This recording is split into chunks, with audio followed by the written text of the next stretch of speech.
कर्ण को आजकल सबसे महान योद्धा, सबसे बड़ा दानवीर और सबसे ज्यादा अन्याय का शिकार बताया जाता है। लेकिन क्या आपने कभी असली महाभारत पढ़ी है या सिर्फ टीवी सीरियल और व्हाट्सएप ज्ञान पर भरोसा कर लिया? आज हम बात करेंगे कर्ण की असली सच्चाई की, उस कर्ण की जिसकी इमेज को आज जानबूझकर व्हाइट वॉश किया जा रहा है और उसे एक त्रासदी से भरा नायक बताया जा रहा है। ये वीडियो सत्य को बिना किसी लाग लपेट के बताएगा, क्योंकि इतिहास को मीठा बनाकर परोसना भी एक झूठ है।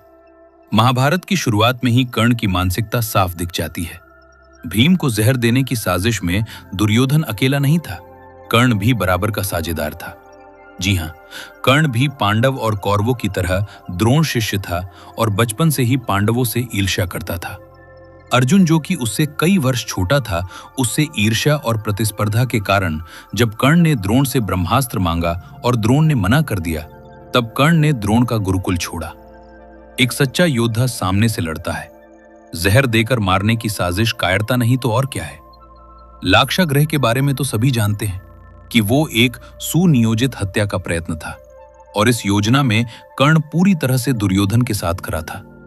जो इंसान पूरे परिवार को जिंदा जलाने की साजिश करे, उसे ट्रैजिक हीरो नहीं, विलन कहा जाता है।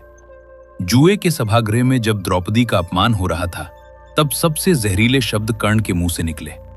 उसने द्रौपदी को वेश्या कहा और उसे नग्न करने का सुझाव दिया। क्या यही है वो इंसान जिसे आज संवेदनशील बताया जाता है? क्या यही है वो सम्मान का भूखा कर्ण? और याद रखिए, ये गुस्से में कहा गया शब्द नहीं था, बल्कि उसकी विकृत सोच का प्रतिबिंब था। कर्ण कोई मजबूर मित्र नहीं था, दुर्योधन को सदा उकसाने वाला वही था। हर बार जब शांति की बात आई, कर्ण ने उसे दबा दिया। युद्ध करो, पांडवों को कुचल दो, कायर मत बनो। अगर दुर्योधन सर्प था, तो कर्ण उस सर्प का जहर था। अब बात करते हैं उस घटना की जिसे मॉडर्न स्टोरी टेलर्स बड़ी चालाकी से छुपाते हैं। द्रौपदी के स्वयंवर में कर्ण धनुष उठा ही नहीं पाया और आज के लोग कहते हैं जातिवाद हुआ। नहीं, सच्चाई यह है कि कर्ण प्रतियोगिता में फेल हुआ और अपमान सहने की क्षमता न होने की वजह से अर्जुन से युद्ध किया और हारने पर भाग गया। विराट युद्ध में जब अर्जुन सामने आया तो क्या हुआ? कर्ण रणभूमि छोड़कर भाग गया। हाँ, वही कर्ण जिसे आज अर्जुन से भी बड़ा योद्धा बताया जाता है। गंधर्वों के साथ युद्ध में कर्ण और दुर्योधन दोनों बुरी तरह हारे। और किसने दुर्योधन को बचाया? पांडवों ने। विडंबना देखिए, जिन्हें कर्ण मिटाना चाहता था, उन्हीं से उसकी जान बची। कर्ण कोई मिसअंडरस्टूड हीरो नहीं था। वो ईर्ष्यालु था, अहंकारी था, कायरता और क्रूरता दोनों में शामिल था और अधर्म के साथ पूरी चेतना से खड़ा था। जहां पांडवों ने अपना जीवन वनों में बिताया, वही कर्ण का जीवन महलों में आनंद में बीता। और कर्ण तो दानवीर भी नहीं था। जिस कवच कुंडल दान का उदाहरण दिया जाता है, उसके बदले में कर्ण ने वासवी शक्ति ली थी। इसे दान नहीं, व्यापार कहते हैं।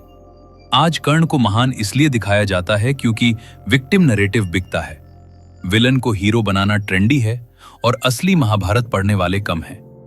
लेकिन सच्चाई बदल नहीं जाती, सिर्फ इसलिए कि झूठ ज्यादा बार बोला जाए। अगर आपको भी लगता है कि महाभारत को फैंटेसी नहीं, इतिहास की तरह पढ़ा जाना चाहिए, तो इस वीडियो को शेयर कीजिए। और हां, सच कड़वा होता है, लेकिन जरूरी होता है।